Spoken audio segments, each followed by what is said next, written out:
പതിറ്റാണ്ടുകളായി ഓസ്ട്രേലിയ തോൽവിയറിഞ്ഞിട്ടില്ലാത്ത അവരുടെ ഉരുക്കുകോട്ട ഗാബ. അപമാനത്തിന് പകരം വീട്ടി അഭിമാനം തിരിച്ചുപിടിക്കാൻ വിധി ഇന്ത്യയെ കൊണ്ടുചെന്ന് എത്തിച്ച ഗാബ. പലതും തെളിയിക്കാനും നേടാനുമായി ഒരിക്കൽ കൂടി ഇന്ത്യ ഓസ്ട്രേലിയയിലേക്ക് വിമാനം കയറുമ്പോൾ എങ്ങനെ ഗാബയെ ഓർക്കാതിരിക്കും? ഇനി ഒരിക്കലും ഒരുമിച്ച് കളിക്കാൻ സാധ്യതയില്ലാത്ത 11 പേർ. പേർക്കേട്ട പലരും പരിക്കും മറ്റു കാരണങ്ങളാലും കളത്തിലിറങ്ങാതെ വന്നപ്പോൾ മാത്രം രൂപം കൊണ്ട സബ്സ്റ്റിറ്റ്യൂട്ടുകളാൽ മാത്രം രൂപീകരിക്കപ്പെട്ട 11 പേർ. കളിച്ച് പരിചയമില്ലാത്ത, ജയിക്കണമെന്ന അടങ്ങാത്ത അഭിനിവേശം മാത്രമുള്ള ഒരു പറ്റം യുവാക്കൾ, ഒരു സ്റ്റാൻഡിംഗ് ക്യാപ്റ്റനും. ഇത് അവർ മനസ്സിലും ശരീരത്തിലും ഏറ്റുവാങ്ങിയ മുറിപ്പാടുകളുടെയും ചതവിൻ്റെയും വേദനയുടെയും കഥയാണ്. അതിനെ കരുവാക്കി അവർ വെട്ടിപ്പിടിച്ച വിജയത്തിൻ്റെ കഥയാണ്. എങ്ങനെയാണ് എല്ലാം ഗാബയിൽ ചെന്നെത്തിയത്? ചരിത്രത്തിലെ ഏറ്റവും മഹത്തരമായ വിജയമെന്ന് BBC വാഴ്ത്തിപ്പാടിയത് എന്തുകൊണ്ടാവും? ഒരിക്കലും ഇന്ത്യക്കാരെ അണ്ടർ എസ്റ്റിമേറ്റ് ചെയ്യരുതെന്ന്, തെറ്റുപറ്റിപ്പോയതെന്ന് ഓസ്ട്രേലിയൻ ഹെഡ് കോച്ച് ലാങ്ങർ ഏറ്റുപറഞ്ഞത് എന്തുകൊണ്ടാവും? 2020 സമ്മറിൽ ബോർഡർ ഗവാസ്കർ ട്രോഫിക്കായി ഇന്ത്യ ഓസ്ട്രേലിയക്ക് വിമാനം കയറുമ്പോൾ തന്നെ കഴിഞ്ഞ സീസണിലെ ജയം വീണു കിട്ടിയതല്ല എന്ന് ഇന്ത്യക്ക് തെളിയിക്കേണ്ടതുണ്ടായിരുന്നു. കോഹ്ലിയുടെ ക്യാപ്റ്റൻസിയിൽ 2-1 കഴിഞ്ഞ സീരീസ് സ്വന്തമാക്കിയിട്ടും അത് പലരും അംഗീകരിച്ചിരുന്നില്ല. പന്ത് ചുരണ്ടൽ വിവാദത്തിൽ ക്യാപ്റ്റൻ സ്റ്റീവ് സ്മിത്തും ഡേവിഡ് വാർണറും ഒക്കെ പുറത്തുനിന്ന സമയത്താണ് ഈ വിജയം ഇന്ത്യ സ്വന്തമാക്കുന്നത്. അതിനാൽ തന്നെ ഇന്ത്യക്ക് തെളിയിക്കാൻ ഏറെയുണ്ടായിരുന്നു. 2020 ഡിസംബർ 17 അഡ്ലെയ്ഡിൽ ആദ്യ ടെസ്റ്റ്. ആദ്യം ബാറ്റ് ചെയ്ത ഇന്ത്യ 244 റൺസ് സ്കോർ ചെയ്തു. അശ്വിന്റെ 4 വിക്കറ്റിന്റെയും ഉമേഷ് യാദവിന്റെ 3 വിക്കറ്റിന്റെയും കരുത്തിൽ ഇന്ത്യ ഓസ്ട്രേലിയയെ 191 റൺസിന് എറിഞ്ഞിട്ടു. രണ്ടാം ഇന്നിംഗ്സിൽ മികച്ച ലീഡ് ഉയർത്തി ഓസ്ട്രേലിയയെ തോൽപ്പിക്കാമെന്ന് ഇന്ത്യ കരുതി. എന്നാൽ ബാറ്റ് കിട്ടിയ ഇന്ത്യ 36 റൺസ് എന്ന ചരിത്രത്തിലെ ഏറ്റവും മോശം ടോട്ടലിൽ കൂടാരം കയറി. ഇതിനു മുൻപും ഇതിന് താഴെയുള്ള ടോട്ടലുകളിൽ ടീമുകൾ വീണുപോയിട്ടുണ്ട്. പക്ഷേ അതൊക്കെ 60ഉം 70ഉം വർഷങ്ങൾക്ക് മുൻപായിരുന്നു എന്ന് മാത്രം. ഓസ്ട്രേലിയ 8 വിക്കറ്റിന് ഈസിയായി ജയിച്ചു. ഇന്ത്യ നാണം കെട്ട് ചൂളിപ്പോയി. 4-0 സീരീസ് തോൽക്കുമെന്ന് ഓസീസ് മുൻ താരങ്ങളടക്കം ട്വീറ്റ് ചെയ്തു. ഈ 36 റൺസ് എന്നത് ഒരു ബാഡ്ജാക്കി നിങ്ങളുടെ കുപ്പായത്തിൽ ധരിച്ചോളാൻ കോച്ച് രവിശാസ്ത്രി ഇന്ത്യൻ ടീമിനോട് പറഞ്ഞു. ഡിസംബർ 26 മെൽബൺ, പ്രസിദ്ധമായ ബോക്സിംഗ് ഡേ ടെസ്റ്റ്. കോഹ്ലി ഭാര്യയുടെ ഡെലിവറിയെ തുടർന്ന് നാട്ടിലേക്ക് മടങ്ങി. പരിക്കേറ്റ് ഷമിക്ക് ടൂർണമെന്റ് തന്നെ നഷ്ടമായി. ഉമേഷ് യാദവിനും പരിക്കേറ്റു. രോഹിത്തിനെ മറികടന്ന് അജിൻക്യ രഹാനെ ക്യാപ്റ്റനായി. ഓസ്ട്രേലിയയിൽ സൗമ്യനായ അജിൻക്യ രഹാനെയുടെ ക്യാപ്റ്റൻസിയും ചോദ്യം ചെയ്യപ്പെട്ടു. ഓൾവേസ് കാം ആൻഡ് കമ്പോസ്ഡായി കാണപ്പെടുന്ന രഹാനെ ക്യാപ്റ്റന്റെ ഉത്തരവാദിത്വത്തോടെ ഒരറ്റത്ത് ഉറച്ചുനിന്ന് പോരാടി. ആദ്യ മത്സരത്തിൽ സെഞ്ചുറിയും രണ്ടാം മത്സരത്തിൽ അർദ്ധ സെഞ്ചുറിയും നേടി. ഗിൽ രഹാനയ്ക്കൊപ്പം നിന്ന് കരുത്തുകാട്ടി. ബൗളിംഗിൽ മുഹമ്മദ് സിറാജും അരങ്ങേറ്റ മത്സരം ഗംഭീരമാക്കി. ഇന്ത്യ 8 വിക്കറ്റിന്റെ ആധികാരിക ജയം നേടി. ഓസ്ട്രേലിയയ്ക്ക് ഈ തോൽവി അംഗീകരിക്കാവുന്നതിനും അപ്പുറമായിരുന്നു. 2021 ജനുവരി 7 മൂന്നാം ടെസ്റ്റ് സിഡ്നിയിൽ.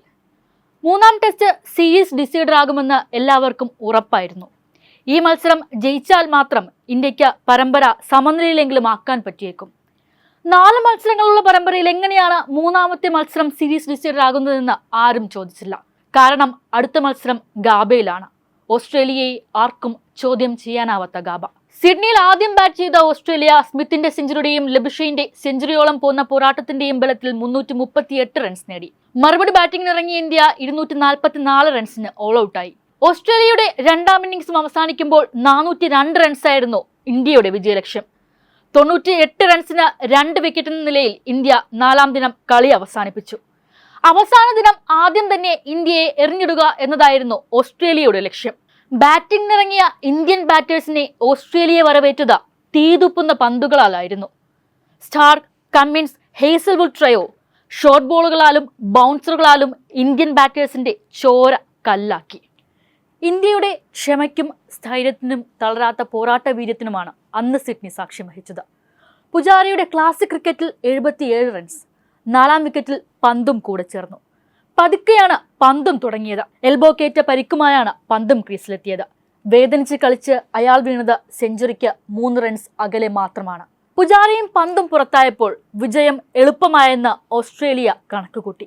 എന്നാൽ അവരുടെ കണക്കുകൂട്ടലുകൾ തെറ്റിച്ച് 2 പുതിയ ഹീറോകൾ രംഗപ്രവേശം ചെയ്തു.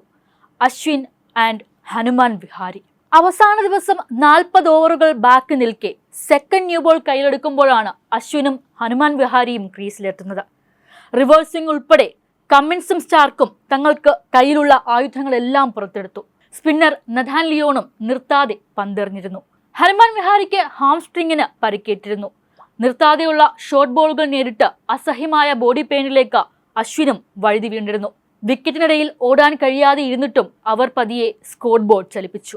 ഓസ്ട്രേലിയൻ ക്യാപ്റ്റൻ ടിം പെയിൻ അശ്വിന്റെ ചെവിയിലെത്തി ഇങ്ങനെ പറഞ്ഞു: ഞങ്ങൾക്ക് നിങ്ങളെ ഗാബയിൽ കിട്ടണം, അവിടെ ഇട്ട് തീർക്കും. എല്ലാ കാര്യങ്ങൾക്കും മറുപടി ഉണ്ടായിരുന്ന അശ്വിനും വെറുതെ വിട്ടില്ല. നിങ്ങൾ ഇന്ത്യയിലേക്ക് വാ, അപ്പോൾ കാണിച്ചു തരാമെന്ന് അശ്വിൻ മറുപടി പറഞ്ഞു. അന്ന് ഓസ്ട്രേലിയ ജയിക്കുമെന്ന് കരുതിയ മത്സരം സമനിലയാക്കി വിജയത്തോളം പോന്നൊരു സമനിലയുമായി തിരിച്ചു മടങ്ങുമ്പോഴും ഗാബയിൽ വെച്ച് തന്നെ കാണാം എന്ന് പറയാനുള്ള ധൈര്യം അശ്വിനും ഉണ്ടായിരുന്നില്ല. 2021 ജാനുവരി 15 ബ്രിസ്ബെയിനിലെ ഗാബ സ്റ്റേഡിയം. പതിവ് പോലെ ഓസ്ട്രേലിയ തുടക്കം ഗംഭീരമാക്കി. ലബുഷൈന്റെ സെഞ്ചുറിയുടെയും ടിം പെയിന്റെ അർദ്ധ സെഞ്ചുറിയുടെയും കരുത്തിൽ 369 റൺസ്. മറുപടി ബാറ്റിംഗിനിറങ്ങിയ ഇന്ത്യയുടെ ടോപ്പ് ബാറ്റർമാർ ഓരോന്നായി വീണു. 60 ഓവർ പിന്നിട്ടപ്പോൾ 6 വിക്കറ്റിന് 186 എന്ന നിലയിലേക്ക് ഇന്ത്യ കൂപ്പുകുത്തി. ഒരു ഘട്ടത്തിൽ ഒരു ഫോളോ ഓൺ വരെ മണത്തു. പിന്നീട് ഷാർദുൽ ഠാക്കൂർ എന്ന അധികം മുൻപ് കളികളിൽ കണ്ടിട്ടില്ലാത്ത ഒരു ബോളർ ബാറ്റ് ചെയ്യാൻ ക്രീസിലെത്തി. ഉടൻ തന്നെ നവദീപ് സൈനിയും വീണു. അപ്പോൾ വാഷിംഗ്ടൺ സുന്ദറും കളത്തിലെത്തി. ഇരുവരും ചേർന്ന് 133 റൺസാണ് സ്കോർ ബോർഡിൽ കൂട്ടിച്ചേർത്തത്. ഒടുവിൽ എല്ലാവരും കൂടാരം കയറുമ്പോൾ ഇന്ത്യൻ സ്കോർ 336-ലെത്തിയിരുന്നു.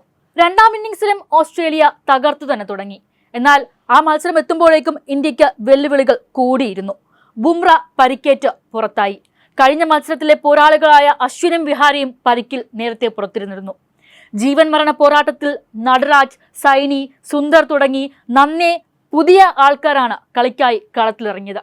അരങ്ങേറ്റ പരമ്പര കളിക്കുന്ന മുഹമ്മദ് സിറാജ് ഈ ഇന്നിംഗ്സിൽ 5 വിക്കറ്റുകൾ നേടി കങ്കാരുക്കളെ 294 റൺസിൽ ഒതുക്കി. ഇന്ത്യ 4 റൺസ് നേടി 4-ാം ദിനം കളി അവസാനിപ്പിച്ചു. 5-ാം ദിനം ഇന്ത്യക്ക് ജയിക്കാൻ 328 റൺസ് വിജയലക്ഷ്യം. അവസാന ദിനം കൂറ്റൻ സ്കോർ ചേസ് ചെയ്യുക സ്വപ്നം മാത്രമാണെന്ന വിലയിരുത്തലുകൾ വന്നു.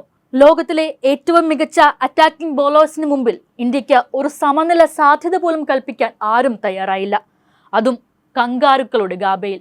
ആദ്യം തന്നെ പരിക്കിൽ നിന്ന് തിരിച്ചു വന്ന രോഹിത് ശർമ്മ വീണു. ഇന്നലെ കളിക്കളത്തിലെത്തിയ കുട്ടികൾക്ക് മുൻപിൽ ഓസ്ട്രേലിയ വിജയം മാത്രം കണ്ടു. അവിടെ ചേതേശ്വർ പുജാര വീണ്ടും അവതരിച്ചു. ചേതേശ്വർ പുജാര എന്ന പേര് കേൾക്കുമ്പോൾ പിൽക്കാലത്ത് എല്ലാ കാലവും ഓർക്കപ്പെടുന്ന ഒരു ഇന്നിംഗ്സാണ് അയാൾ കളിച്ചത്. 211 ബോളിൽ 56 റൺസ്. നേരിട്ട ആദ്യ 100 പന്തുകളിൽ 10-ൽ താഴെ റൺസ് മാത്രമാണ് അയാൾ നേടിയത്.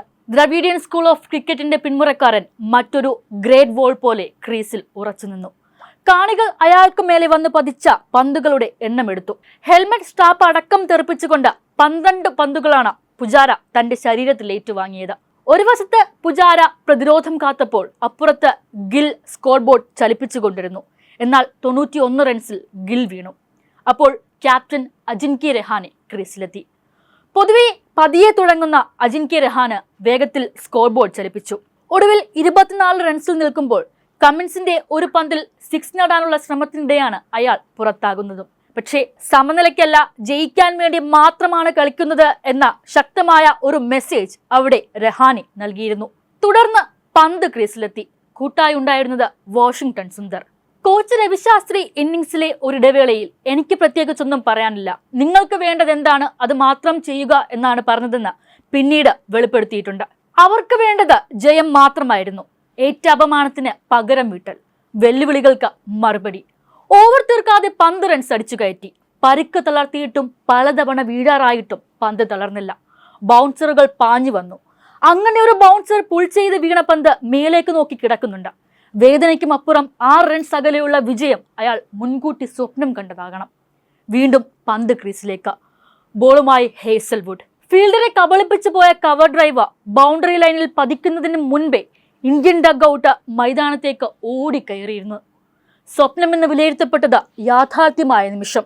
കുട്ടിക്കളി മാറാത്തവനെന്ന് വിശേഷിപ്പിക്കപ്പെട്ടവൻ വിജയശില്പിയായി മാറിയ നിമിഷം. എല്ലാത്തരം ചോദ്യങ്ങൾക്കും വെല്ലുവിളികൾക്കും അപമാനങ്ങൾക്കുമുള്ള ഉത്തരം ഓസ്ട്രേലിയൻ മണ്ണിൽ സീരീസ് ജയവുമായി ചരിത്രത്തിലും എഴുതി വെച്ച ദിവസം. The historic magnificent Gabba win. കഴിഞ്ഞ വർഷം ഇന്ത്യയിൽ വെച്ച് നടന്ന സീരീസിലും ഇന്ത്യ കപ്പ് നിലനിർത്തി. മറ്റൊരു സമ്മറിൽ ഇന്ത്യ വീണ്ടും ഓസ്ട്രേലിയയിലേക്ക് വിമാനം കയറുമ്പോൾ ടീമിന് പലതും നേടുക മാത്രമല്ല, സ്വയം തെളിയിക്കാനുമുണ്ട്. ഒരുപാട് ചോദ്യങ്ങൾക്കുള്ള ഉത്തരങ്ങൾ നൽകാൻ ബാക്കി കിടക്കുമ്പോൾ ഗാബയിലെ വിജയത്തിലൂടെ പിടിച്ചടക്കിയ സീരീസ് ജയത്തോളം മറ്റൊരു ഊർജം ഇന്ത്യക്ക് ലഭിക്കാനുമില്ല.